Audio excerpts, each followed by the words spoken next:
আশা নেই, আমরা কোনো গ্যাজেট পাইনি। আমরা চাই আমাদের টাকাগুলো নিশ্চিত করুক, আমাদের কষ্টার্জিত টাকা, আমাদের কষ্টার্জিত অনেক পরিশ্রমের টাকা। আজকে এই টাকার অভাবে অনেকের বিয়ে বন্ধ হয়ে আছে, আজকে অনেকের চিকিৎসা বন্ধ হয়ে আছে, আজকে আমরা অনেক মানবেতর জীবনযাপন করতেছি, আজকে আমাদের বাচ্চাদের স্কুলে ভর্তি করতে পারতেছি না। আজকে এই দুঃসময়ে আমরা একটা বিপদের মধ্যে আছি। আমরা চাই অতি সন্নিকটে আমাদের টাকাগুলো কীভাবে সরকারিভাবে বাংলাদেশ ব্যাংকের মাধ্যমে আমাদেরকে ফেরত দিবেন। আপনাদের বাংলাদেশ ব্যাংকের নোটিফিকেশন ব্যাংকগুলোতে আমরা টাকা জমা রেখেছি। আমরা ইসলামিক মানসিকতার মানুষ হিসাবে আমরা কোনো অন্য ব্যাংকে টাকা রাখিনি, কিন্তু আজকে আমরা যে বিপদের মধ্যে পড়ে গেছি, আজকে আমরা মানবেতর জীবনযাপন করতেছি। আমাদের বাচ্চারা, আমাদের শিশুরা, আমাদের বাচ্চাদের চিকিৎসা করতে পারতেছি না অনেকে, আজকে আমরা বাচ্চাদের স্কুলে ভর্তি করতে পারতেছি না। আজকে আমাদের অনেকের মধ্যে ক্যান্সার রোগী আছে, অনেকে হার্টের রোগী আছে, তাদের অপারেশন করতে পারতেছে না, তাদের চিকিৎসা করতে পারতেছে না। তাদের অনেকের মেয়ে বিয়ে দিতে হবে, অনেকের ছেলে বিয়ে দিতে হবে, অনেক ঘর দুয়ার তৈরি করতে হবে। সেই সঞ্চিত অর্থগুলো আজকে আমরা অনিশ্চয়তার মধ্যে পড়ে গেছি।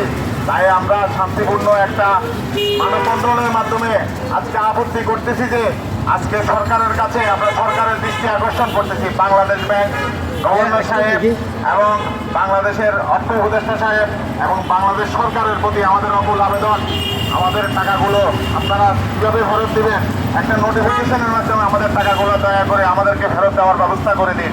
আপনাদের কাছে অকুল আবেদন। আমরা নিরীহ 75 লক্ষ গ্রাহক, আমরা আমাদের এক এক পরিবারে যদি 5 জন করে থাকে, আমাদের 3.5 কোটি থেকে 4 কোটি লোক আজকে আমরা দিশা অবস্থায় আছি। আমাদের কোনো দিশা নাই।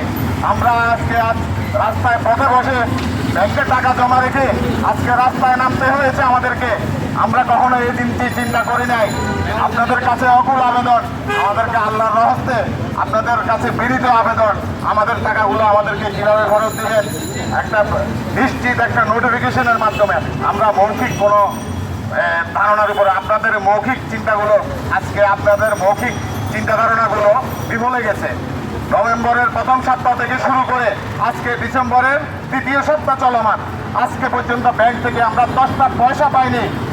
এই ডিসেম্বর মাসের শেষে, জানুয়ারিতে আমাদের ডিসেম্বর মাসের শেষে আমাদের বাচ্চাদের ভর্তি আছে, আমাদের অনেকের গড়মানা আছে। এই টাকার উপরে আমরা নির্ভরশীল।